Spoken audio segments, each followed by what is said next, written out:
Les mots « tu n'es pas ma famille »,« tu n'es qu'une vieille femme qui s'est mêlée de ce qui ne te regardait pas » sont sortis de la bouche de mon petit-fils de 10 à 8 ans comme un coup de poing en pleine poitrine.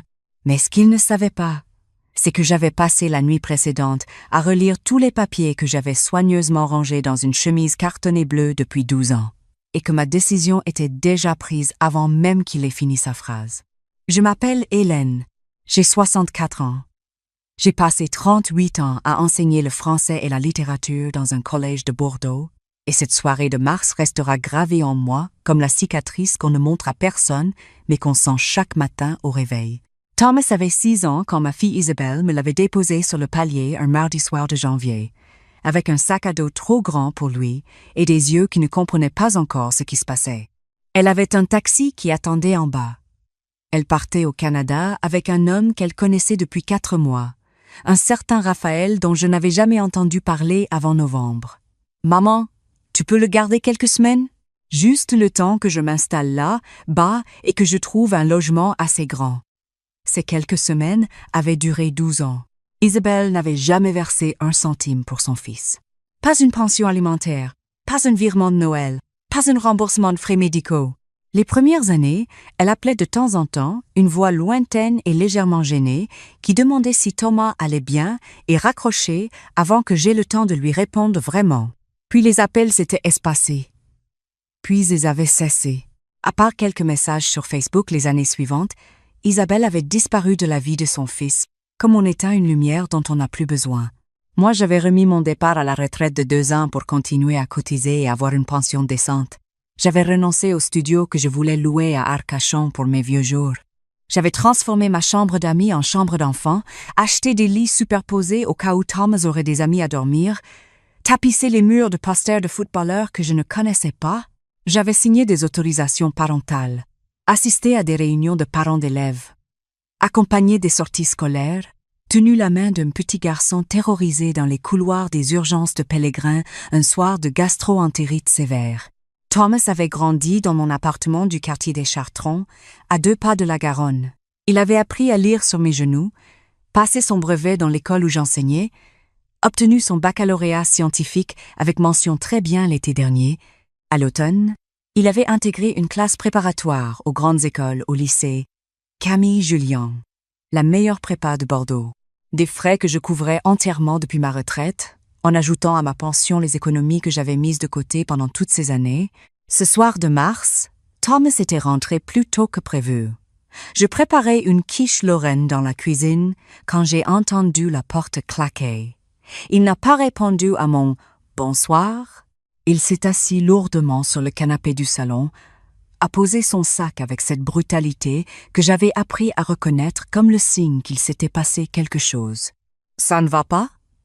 lui ai-je demandé depuis la cuisine. « Ça irait mieux si tu arrêtais de te mêler de ma vie. » J'ai posé mon couteau. Je suis allé dans le couloir, m'essuyant les mains sur mon tablier. « Qu'est-ce qui se passe ?» Il m'a regardé avec une expression que je ne lui connaissais pas. Une expression d'adulte trop pressé de l'être. « Monsieur Delhaye m'a dit que tu avais appelé ce matin pour savoir si j'avais rendu mon devoir de mathématiques. J'ai 10 à 8 ans, grand-mère. 18 ans. Tu n'as aucun droit de surveiller mes notes derrière mon dos comme si j'avais encore 10 ans. » J'avais appelé en effet. Thomas avait raté 2 devoirs en mars et ses professeurs m'avaient prévenu discrètement lors d'une réunion qu'il semblait distrait, qu'il dormait en cours parfois. J'étais inquiète. Je t'ai appelé parce que ses professeurs m'ont dit que... Ses professeurs... Il m'a coupé la parole avec une sécheresse qui m'a figée. « Arrête de parler de mes professeurs comme si tu étais ma mère. Tu n'es pas ma mère. Tu n'es même pas ma tutrice légale, plus depuis l'année dernière. Tu es juste ma grand-mère. Et une grand-mère n'a pas à se comporter comme une directrice de prison. » Le silence s'est installé entre nous, comme une vitre qui venait de se fissurer. « Ma mère m'a appelé cette semaine, » a-t-il continué, sa voix prenant une assurance nouvelle, presque cruelle. « Elle veut que je vienne au Canada cet été. Elle a un appartement assez grand maintenant. Elle dit qu'elle a changé et qu'elle veut se rattraper. » J'ai pris une longue inspiration. « Thomas, et ne me dis pas qu'elle ne mérite pas ma confiance. Tu ne peux pas décider ça à ma place. Tu n'es pas ma famille. Tu es juste une vieille femme qui s'est mêlée de ce qui ne te regardait pas. Si tu ne l'avais pas fait, Ma mère m'aurait repris depuis longtemps. Je me suis retournée et je suis rentrée dans la cuisine. J'ai éteint le four. J'ai posé mes 2 mains à plat sur le plan de travail et j'ai regardé le mur carrelé devant moi pendant 1 minute entière. Peut être 2. Puis j'ai retiré mon tablier, je l'ai plié soigneusement sur la chaise et je suis allée dans ma chambre. Pas pour pleurer, pour réfléchir. Cette nuit-là, j'ai ouvert le tiroir de ma table de nuit et j'ai sorti la chemise cartonnée bleue que j'y gardais depuis le début. Les ordonnances de pédiatre, les lettres de l'école primaire signées la tutrice légale Hélène Marchand, les relevés de compte où apparaissaient 12 ans de virements pour les vêtements, les fournitures, l'orthodontiste, le séjour linguistique à Dublin à ses 16 ans, les cours de soutien en physique-chimie. J'ai calculé, comme j'aurais dû le faire depuis longtemps. Peut être 230 000 €. C'est ce que représentait Thomas dans ma vie, en chiffres froids et nets. 230 000 € et 38 années de dévouement professionnel, mises entre parenthèses pour qu'un enfant abandonné à 6 ans sur un palier puisse devenir un homme capable de me dire que je m'étais mêlé ce qui ne me regardait pas. Une pensée m'est venue, très claire, comme ces certitudes qui arrivent au milieu de la nuit et qu'on ne peut plus faire partir au matin. Si je n'étais que la vieille femme qui s'était mêlée de ce qui ne la regardait pas, alors je pouvais tout aussi bien cesser de me mêler de ce qui ne me regardait pas. Le lendemain matin, Thomas est descendu prendre son café comme si de rien n'était. Il a pris ses tartines en silence, regardé son téléphone, murmuré un « à ce soir » en enfilant sa veste. Je lui ai répondu « bonne journée » d'une voix parfaitement normale. Il ne s'est douté de rien. Dès qu'il est parti, j'ai pris mon téléphone. Mon premier appel a été pour Maître Fontaine, le notaire qui avait rédigé mon testament 4 ans plus tôt. Sa secrétaire m'a donné un rendez-vous pour le jeudi suivant. Le deuxième appel a été pour ma banque, le Crédit Agricole, agence des Chartrons. J'ai demandé à parler à mon conseillère habituelle, Madame Auclair. Je souhaiterais modifier les bénéficiaires de mon contrat d'assurance vie et suspendre le virement mensuel de 450 € sur le compte de Thomas Marchand. Un silence discret au bout du fil. C'est possible, bien sûr. Souhaitez-vous qu'on en discute en rendez-vous? Non, par téléphone suffira. Je vous envoie ma confirmation écrite par email dans la journée. In-flight, 450 € par mois. C'était la somme que je virais à Thomas depuis septembre pour couvrir ses déjeuners à la cantine de la prépa, ses livres, ses sorties, le forfait téléphonique, les petites dépenses imprévues. Une somme qui ne comptait plus puisqu'il n'avait plus besoin de moi. Le troisième appel a été le plus difficile. J'ai pris une gorgée de café avant de composer le numéro du secrétariat du lycée Julian. Bonjour, ici Hélène Marchand. Je suis la grand-mère et jusqu'à l'année dernière la tutrice légale de Thomas Marchand, élève en MPSI. Je souhaiterais informer l'administration que je ne serai plus en mesure de régler les frais liés à sa scolarité à partir du prochain trimestre. Un silence interlocuteur. Madame Marchand, les frais de classe préparatoire sont, en réalité, pris en charge par l'Éducation nationale. La scolarité en elle-même est gratuite, mais si vous participiez à d'autres frais, et je participais aux frais de la demi-pension, au voyage pédagogique, et j'étais garante pour son dossier de bourse. Je souhaite retirer ma garantie et cesser ces paiements. Je comprends. Souhaitez-vous que nous en informions Thomas ou vous pouvez le faire? Il a 10 à 8 ans, comme il me l'a rappelé hier soir. J'ai raccroché et je me suis préparé une deuxième tasse de café. Les jours qui ont suivi ont eu cette étrangeté particulière des moments où l'on sait quelque chose que l'autre ne sait pas encore. Thomas rentrait le soir, nous dînions ensemble, il me racontait ses cols, ses professeurs, ses camarades. Un soir, il m'a même demandé si je pouvais relire sa dissertation de français sur Montaigne. Je l'ai relue. J'ai corrigé 3 fautes de construction syntaxique. La vie en surface continuait comme avant. Mais sous cette surface-là, tout avait changé.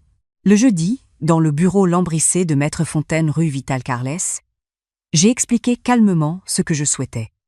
Retirer Thomas de la liste des héritiers principaux. Modifier l'assurance vie de 120 000 € dont il était jusqu'alors le seul bénéficiaire. Le notaire m'a regardé par-dessus ses lunettes, avec cette expression professionnellement neutre que j'avais appris à reconnaître chez les hommes habitués à entendre des décisions graves sans jamais les commenter. C'est une décision importante, Hélène. Souhaitez-vous prendre le temps d'y réfléchir?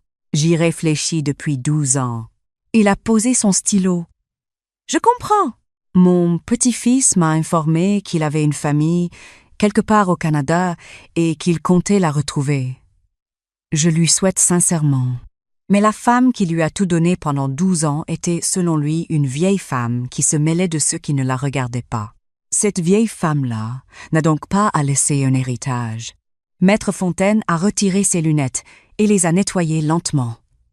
Votre raisonnement est parfaitement cohérent. Les papiers seront prêts la semaine prochaine. En rentrant chez moi ce soir-là, je me suis arrêtée au marché des Capucins, acheté un morceau de fromage et une bouteille d'entre-deux-mers. J'ai croisé mon amie Françoise sur le cours Victor Hugo. Elle m'a tout de suite vu quelque chose dans le visage. Tu as l'air fatigué ou décidé. Les deux à la fois peut être. Je lui ai tout raconté en marchant. Elle m'a écouté sans m'interrompre, ce qui est rare chez Françoise. Quand j'ai terminé, elle a hoché la tête lentement. Tu as bien fait. Tout le monde ne sera pas de cet avis. Tout le monde n'a pas élevé un enfant seul pendant 12 ans en renonçant à sa retraite à Arcachon. Ce soir-là, Thomas était particulièrement bavard. Il m'a parlé de son projet de partir au Canada en juillet, de la façon dont sa mère lui avait décrit son appartement à Montréal, le quartier Plateau-Mont-Royal, une chambre pour lui qui avait vue sur les arbres. Il avait des étoiles dans les yeux que je ne lui connaissais pas, des étoiles qui faisaient mal à regarder. « Elle travaille dans quoi maintenant, ta mère ?»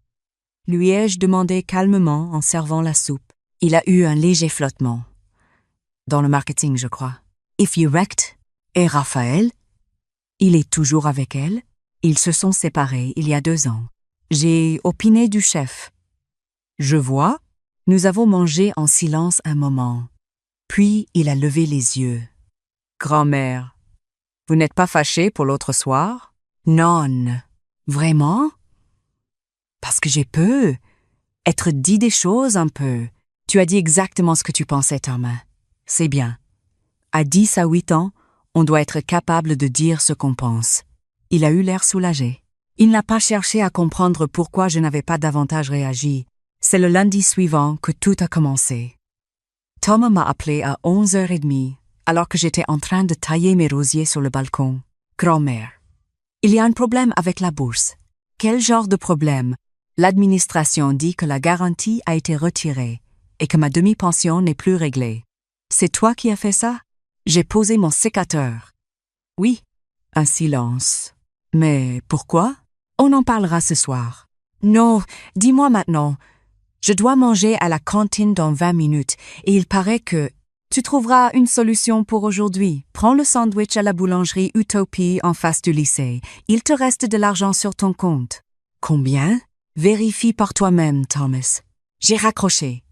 Je suis resté un moment les mains dans mes gants de jardinage, à regarder la Garonne au loin entre les toits. Puis j'ai repris mon sécateur. Le soir, il était assis à la table de la cuisine quand je suis rentrée du marché. Il avait les yeux rouges, non pas de larmes, mais de cette tension particulière qui précède les larmes chez les jeunes hommes qui ne veulent pas pleurer devant leur grand-mère. Explique-moi. Je me suis assise en face de lui. J'ai pris le temps d'ôter mon manteau, de poser mes courses, d'installer mes coudes sur la table. Tu m'as dit quelque chose d'important la semaine dernière. Tu m'as dit que je n'étais pas ta famille, que tu n'avais pas besoin de moi pour gérer ta vie. J'étais en colère, Laisse-moi finir. Tu as dit que si je n'étais pas intervenue, ta mère t'aurait repris depuis longtemps. C'est peu, être vrai. Et puisque tu as une famille ailleurs, il me semble normal que tu apprennes à t'y appuyer. Il a serré les mâchoires. Mais j'ai mes partiels en juin. Je ne peux pas. End the phrase. Thomas, en France, la classe préparatoire est gratuite. Les professeurs sont excellents. Tu n'as pas besoin de moi pour finir ton année. Tu as besoin de travailler, ce que tu ne fais apparemment plus très bien depuis quelques semaines. Parce que j'ai la tête ailleurs, tu sais très bien pourquoi. Oui. Ta mère t'a appelé et soudain le monde que j'ai construit pour toi pendant 12 ans ne vaut plus grand-chose. Et... I. And dreamers self. Il a posé les 2 mains à plat sur la table. Une posture que je reconnaissais, il la tenait de moi. Ce n'est pas ça, c'est exactement ça. Et je ne t'en veux pas, Thomas. Tu as 10 à 8 ans, et tu viens de retrouver ta mère. C'est normal d'avoir envie de la croire. Mais les mots ont un poids. Quand on dit à quelqu'un qu'elle s'est mêlée de ce qui ne le regardait pas, on ne peut pas ensuite attendre de lui qu'il continue à payer les conséquences de cette ingérence. And have a be anuruses. Il n'a rien répondu pendant un long moment. Dehors, on entendait le tramway passer sur les rails. Et le testament? A-t-il demandé à voix basse. Je l'ai regardé. Comment tu sais? Madame Auclair de la banque a appelé ce matin sur le fixe. Elle voulait confirmer quelque chose avec toi. J'ai pris le message. J'ai hoché la tête lentement. Oui, j'ai modifié le testament. Il a fermé les yeux. Grand-mère, tu peux rester ici. C'est ta maison aussi, tu le sais. Mais les conditions ont changé. Tu veux être un adulte indépendant, et c'est tout à fait légitime. Alors on va le faire vraiment. Les charges courantes restent pour moi. Mais le reste, les sorties, les vêtements, le téléphone, tu t'en occupes. Tu peux chercher un travail le week-end, il y en a. Il a ouvert les yeux. Je voyais dans son regard qu'il cherchait quelque chose, une fissure dans ma résolution. Un signe que je n'étais pas sérieuse. Il n'en a pas trouvé. Et si je pars au Canada, alors j'espère que ça se passera bien pour toi. Sincèrement, cette nuit-là, je l'ai entendu téléphoner dans sa chambre. Longtemps. La voix basse, mais je percevais l'agitation dans son ton. Je n'ai pas cherché à entendre. Je me suis endormie plus tôt que d'habitude, d'un sommeil sans rêve. C'est le mercredi que les choses ont pris une tournure que je n'avais pas prévue. J'étais en train de corriger d'anciens exercices de grammaire qu'une ancienne collègue m'avait demandé de revoir pour un manuel scolaire quand on a sonné à l'interphone. Je n'attendais personne. J'ai appuyé sur la touche. Qui est là? C'est Isabelle. Je suis restée immobile une seconde. Isabelle, ma fille, la mère de Thomas, à Bordeaux. Elle n'avait pas mis les pieds dans cette ville depuis 9 ans. Mon tête éclate. Elle est arrivée dans le couloir avec ce léger décalage de quelqu'un qui s'est habillé avec soin pour une occasion qu'elle ne maîtrise pas. Jambes bien coupées, veste cintrée, cheveux coiffés. Elle avait vieilli, bien sûr. Des traits tirés que le fond de teint ne cachait pas tout à fait. Et dans ses yeux quelque chose d'indéfinissable qui oscillait entre la culpabilité et l'espoir. Maman! Je me suis écartée pour la laisser entrer. Je ne l'ai pas embrassée. Je l'ai fait entrer dans le salon. Je lui ai proposé du café. Elle a dit oui. Je suis allée en préparer. Nous avons bu chacune notre tasse en nous regardant par-dessus la table basse du salon, cette table que j'avais achetée quand Thomas avait 8 ans parce que la précédente avait des angles trop coupants pour un enfant. Thomas m'a appelé avant-hier, a-t-elle commencé. Il est très bouleversé. Je sais. Il dit que tu lui as retiré son argent, que tu as changé ton testament. 1-2. C'est exact. Elle a posé sa tasse. Maman, je comprends que tu sois blessée. Il t'a dit des choses qu'il pensait. Il a 10 à 8 ans. Les 10 à 8 ans disent des horreurs sans les penser. Peut être. Mais lui, ce qu'il m'a dit, il le pensait depuis un moment. Depuis que tu l'as rappelé. Elle a eu un mouvement de recul imperceptible. Je n'ai pas cherché à. Isabelle.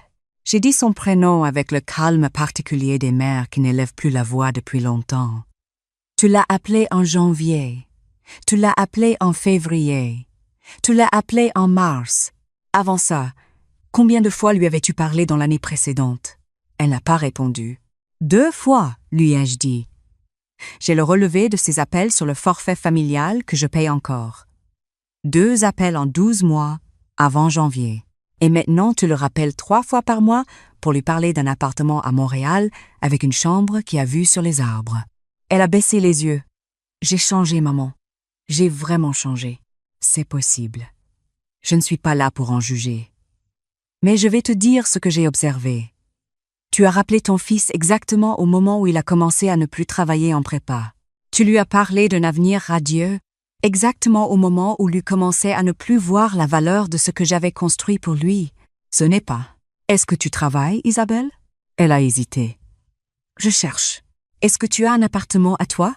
Un autre silence. Je suis chez une amie en ce moment. J'ai repris ma tasse de café. Tom m'a dit que tu avais un appartement avec une chambre pour lui sur le plateau Mont-Royal. Elle n'a pas répondu. Yeah, voice. Maman, je veux retrouver mon fils. J'ai le droit. Tu as tout à fait le droit. Il a 10 à 8 ans, il est majeur, il peut choisir sa vie et choisir de te revoir. Je ne m'y opposerai pas. Mais je ne vais pas non plus lui financer un voyage au Canada pour découvrir que sa mère n'a pas d'appartement, pas de travail stable et qu'elle l'a fait venir avec de fausses promesses. Elle s'est levée d'un mouvement brusque. Tu n'as jamais voulu que j'aie une relation avec mon fils. Depuis le début, tu as tout fait pour que... Isabelle, je n'ai pas bougé. J'ai gardé chaque lettre que tu lui as envoyée. Chaque carte de Noël, même les années où elle est arrivée en retard. J'ai toujours dit à Thomas que sa mère l'aimait à sa manière et qu'un jour tu reviendrais. J'aurais pu lui dire autre chose, je ne l'ai pas fait. Elle s'est rassise lentement. Ce que je lui demande, à lui, c'est de comprendre que les actes ont un poids, qu'on ne peut pas blesser quelqu'un profondément et continuer à recevoir son aide comme si de rien n'était. Ce que je te demande à toi, c'est d'être honnête avec lui. Si tu veux le voir, vois-le, mais dis-lui la vérité sur ta situation. Il mérite ça. Un long silence s'est installé dans le salon. Dehors, les platanes du quai des Chartrons bruissaient dans le vent de printemps. Est-ce que tu aurais pu me laisser? Elle a eu du mal à finir sa phrase. Aurais-tu pu me laisser une chance d'être sa mère, à l'époque? J'ai réfléchi honnêtement à cette question. Je ne sais pas. Peut-être que tu aurais changé plus tôt si je n'avais pas tout pris en charge. C'est possible. Mais un enfant de 6 ans qui pleure dans le couloir à 10 heures du soir, je ne pouvais pas le laisser attendre que tu te retrouves. Elle a essuyé quelque chose dans le coin de son œil. Nous n'avons plus rien dit pendant un moment. Elle est partie 1 heure plus tard. Nous nous étions dit des choses que nous n'avions jamais dites en 40 ans de relation mère-fille. Ce n'était pas une réconciliation. C'était quelque chose de plus difficile et peut-être plus nécessaire. Une vérité enfin posée sur la table basse du salon, entre 2 tasses de café refroidies. Le soir, j'ai attendu Thomas. Il est rentré à 10 à 9 heures, l'air épuisé. Il a vu sur mon visage que sa mère était passée. Elle t'a appelé? Elle est venue. Il a posé son sac et on a parlé. Il a hésité, puis s'est assis sur le canapé, pas à table, sur le canapé comme quand il était petit, et qu'il voulait me parler de quelque chose de difficile. J'ai pris le fauteuil en face de lui. Grand-mère. Elle t'a dit pour l'appartement? Qui n'existe pas encore, oui. Il a regardé ses mains. Elle m'a appelé ce matin pour me dire que tu savais. Tu savais déjà que ce n'était pas tout à fait vrai? Un long silence. J'avais des doutes, mais j'avais envie que ce soit vrai. J'ai hoché la tête. Je comprenais ça très bien. Est-ce qu'elle t'a abandonné vraiment? Quand j'étais petit?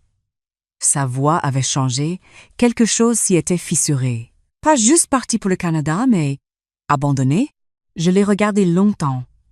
J'avais préparé une réponse nuancée, une réponse de pédagogue habitué à choisir ses mots avec les enfants, et puis j'ai pensé qu'il n'était plus un enfant. Oui, il a fermé les yeux, les rouverts, et tu ne me l'as jamais dit. Et non. Pourquoi? Parce qu'un enfant a besoin de croire que ses parents l'aiment, même quand ce n'est pas entièrement vrai. Il s'est mis à pleurer. Pas les larmes de la colère de l'autre soir, pas les larmes de la frustration. Les larmes d'un garçon de 10 à 8 ans qui refaisait à l'envers 12 ans de petits mensonges bienveillants et qui comprenait ce qui lui avait coûté, à moi. Je me suis levée et je me suis assise à côté de lui sur le canapé. Je ne l'ai pas pris dans mes bras tout de suite. Je lui ai laissé le temps de pleurer, puis il a posé sa tête sur mon épaule, comme quand il avait 6 ans et qu'il faisait des cauchemars. Je suis tellement désolée pour ce que j'ai dit. Je sais. Je ne le pensais pas. Enfin, si, sur le moment, mais c'était la peur. La peur que ta mère t'abandonne une 2e fois si tu ne prenais pas son parti. End problem. Il a levé les yeux vers moi. Comment tu sais? Parce que je suis institutrice depuis 38 ans et que j'ai vu des dizaines d'enfants faire exactement la même chose. Nous avons parlé jusqu'à minuit passé. De sa mère, de moi, de lui, de ce que signifiait grandir sans avoir les 2 réponses à ses questions sur ses origines. Il m'a posé des questions auxquelles je répondais depuis 12 ans à moitié. Cette nuit-là, Je lui ai répondu entièrement. Le lendemain matin, il s'est levé avant moi. Quand je suis descendue à 7 heures, la table était mise, le café passé et une tartine beurrée m'attendait sur une assiette. Il était déjà prêt pour partir, son sac sur l'épaule. J'ai envoyé un message à M. Bertrand pour demander un rendez-vous. Je vais essayer de rattraper les devoirs que j'ai manqués. C'est bien? Et j'ai trouvé une offre d'emploi pour le week-end. Une librairie près de la place Gambetta cherche quelqu'un le samedi. Je l'ai regardé avec quelque chose qui ressemblait à de la fierté. C'est très bien. Il a hésité à la porte. Grand-mère, le testament. Tu peux le modifier si tu veux. Mais je veux que tu saches que ce n'est pas pour ça que je te dis que je suis désolée. Je lui ai souri. Je le sais. Il est parti. Je me suis assise devant ma tartine et mon café. Et j'ai regardé la lumière du matin sur la Garonne par la fenêtre du salon. 3 mois plus tard, Thomas avait passé ses partiels de fin de première année. Ses résultats n'étaient pas brillants, mais ils étaient suffisants pour continuer. Il avait gardé le travail à la librairie, qu'il aimait plus qu'il ne l'aurait imaginé. Il avait vu sa mère lors d'un week-end en mai. Elle avait fait le voyage depuis Paris où elle s'était réinstallée en attendant de trouver quelque chose de plus stable. Ça s'était passé prudemment, avec la maladresse de 2 personnes qui apprennent à se connaître sans avoir de passé en commun. Il m'en avait raconté les détails le soir, assis dans la cuisine pendant que je faisais réchauffer de la soupe. Elle n'est pas comme je l'imaginais. Non. If I told, I cross. Mais ce n'est pas quelqu'un de mauvais non plus. Non, ce n'est pas quelqu'un de mauvais. C'est quelqu'un qui a fait de mauvais choix, à une époque où elle n'avait pas les ressources pour faire autrement. Il a réfléchi à ça en remuant sa soupe. Tu as de la compassion pour elle, même après tout. Elle est ma fille. On ne cesse pas d'aimer ses enfants, même quand ils déçoivent profondément. That is his nude. That is a great from my off. Il a levé les yeux vers moi avec une expression que je ne lui connaissais pas encore. Quelque chose de grave et de doux à la fois. C'est pour ça que tu ne m'as jamais mis à la porte, même quand j'ai dit ces horreurs? Oui, même quand tu avais changé le testament et annulé la bourse? Je t'ai puni, je ne t'ai pas abandonné, ce n'est pas la même chose. Il a posé sa cuillère. Est-ce que tu l'as modifié à nouveau? Le testament? Je l'ai regardé attentivement. Pas encore. Tu devrais attendre encore un peu, pour être sûr que j'ai vraiment compris. Cela m'a tellement surprise que j'ai eu un moment sans réponse. Ce garçon-là, celui qui me disait de prendre le temps, je ne l'avais jamais vu avant. Je vais y réfléchir, ai-je dit enfin.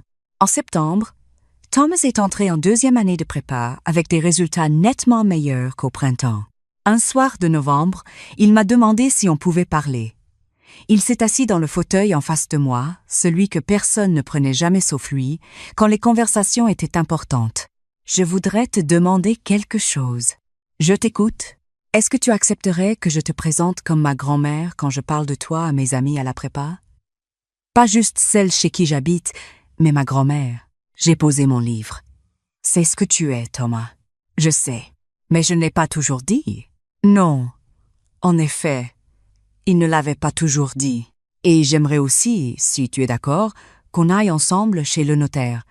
Pas pour le testament, enfin, si tu veux bien, oui, pour le testament. Mais surtout pour que tu m'expliques ce que tu as mis de côté pour moi et comment ça fonctionne. Parce que je n'ai jamais cherché à comprendre, et c'est un tort que j'ai.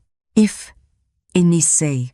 J'ai regardé ce garçon de 10 à 8 ans qui me demandait de lui expliquer la valeur de ce que quelqu'un avait construit pour lui, et j'ai pensé que cette crise de mars avait peu être été la meilleure chose qui nous soit arrivée à tous les deux.